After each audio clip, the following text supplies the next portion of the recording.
All right, if you're a working teacher in Tamil Nadu, listen up because this is for you. We're about to break down the brand new official notification for the 2025 Special Teacher Eligibility Test. This is a huge deal for in-service teachers, so let's just jump right in and get you all the details. Okay, first things first. Is this even for you? Let's make sure. This entire breakdown is specifically for teachers who are appointed and are currently working in Tamil Nadu on or before September 1st, 2025. If that sounds like you, then stick around, you're in exactly the right place. So here's what we're going to cover. We'll kick things off with what this opportunity is all about. Then, we'll get into the nitty-gritty of who's eligible. After that, it's all about the key dates you can't miss, a breakdown of the exam itself, how to apply online, and we'll wrap up with some crucial rules and a final checklist. Sound good? Let's go. All right, Section 1. Let's talk about the what. So what is this all about? The Tamil Nadu Teachers Recruitment Board, or TRB, has just put out a really important announcement. They're holding a special version of the Teacher Eligibility Test, the TET. Now let me be super clear here. This is not your regular TET that's open to everybody. No. This one is specifically designed for in-service teachers. That means people who are already working in schools. Think of it as your dedicated pathway to getting that official eligibility certificate. Okay, moving on to what is arguably the most critical part of this whole thing, the who. You've got to know if you qualify. So let's get really specific about the eligibility rules to see if you can actually apply for this. And here it is, the number one rule, the absolute deal breaker. The notification couldn't be clearer about this. You must have been appointed to your job on or before September 1st, 2025. I'm serious. If your start date is September 2nd, this particular test unfortunately won't apply to you. So check that date. But here's what's really cool. Look at how wide the net is cast here. This test isn't just for one type of school. We're talking government, government-aided, and private schools. It covers teachers under different departments like school and elementary education, even corporation and welfare departments. And it doesn't matter what your role is, SGT, BT assistant, or how you're paid, time scale, consolidated pay, even part-time. They've really included just about everyone. Okay. So let's say you've checked the boxes. You know you're eligible. Fantastic. The next piece of the puzzle is timing, and you've got to pay attention here. This whole process moves really, really fast, and missing a deadline is just not an option.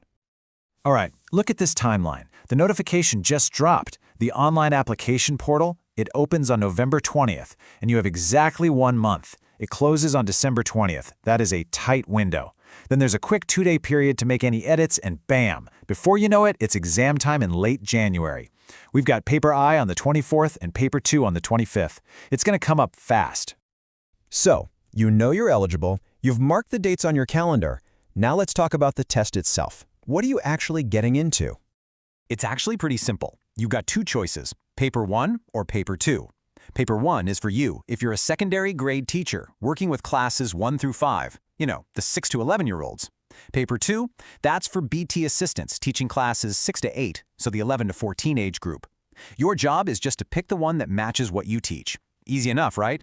So if you're going for Paper 1, here's the deal. It's 150 multiple choice questions. That's it. And it's split evenly into 5 sections that everyone has to take. You've got 30 questions each on child development and pedagogy, your language 1, English, math, and environmental studies.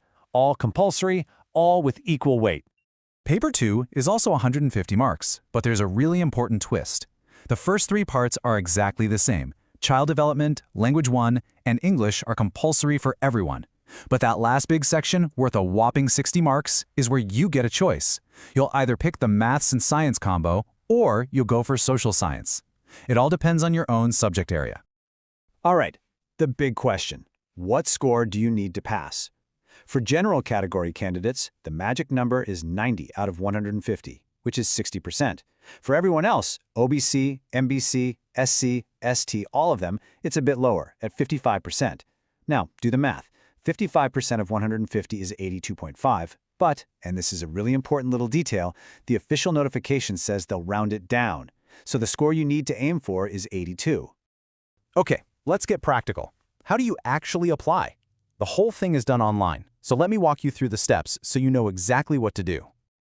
I've broken it down into 4 simple steps for you. Step 1, head over to the official TRB website.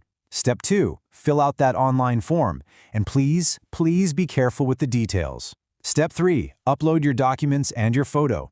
And Step 4, pay the fee online. Once you do that, you're all set.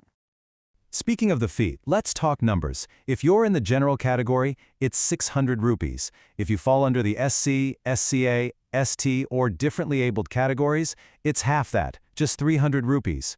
Oh, and a quick heads up, if you want to write both papers, you need to fill out 2 separate applications and pay the fee for each one individually. All right, for Step 3, the document upload, let's make it easy. Here's a quick checklist of what you need to have scanned and ready to go. You'll need your 10th and 12th certificates, your degree or diploma, your BEd certificate, consolidated mark sheets, and your community certificate. But listen, the most important one here is the service certificate. It has to be in the format they provide in Annex I of the notification. Do not forget that one. It's a must.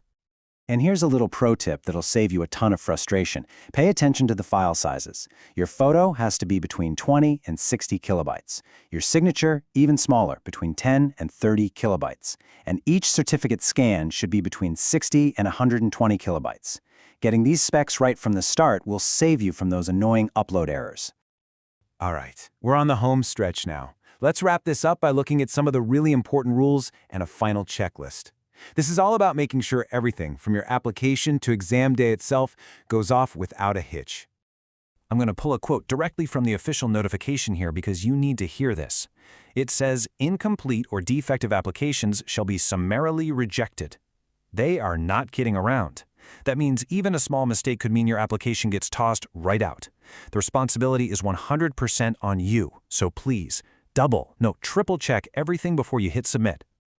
And when it comes to exam day, the rules are just as serious. Let's be really clear. No mobile phones, no smartwatches, no Bluetooth devices, basically no electronics at all, not even if they're turned off.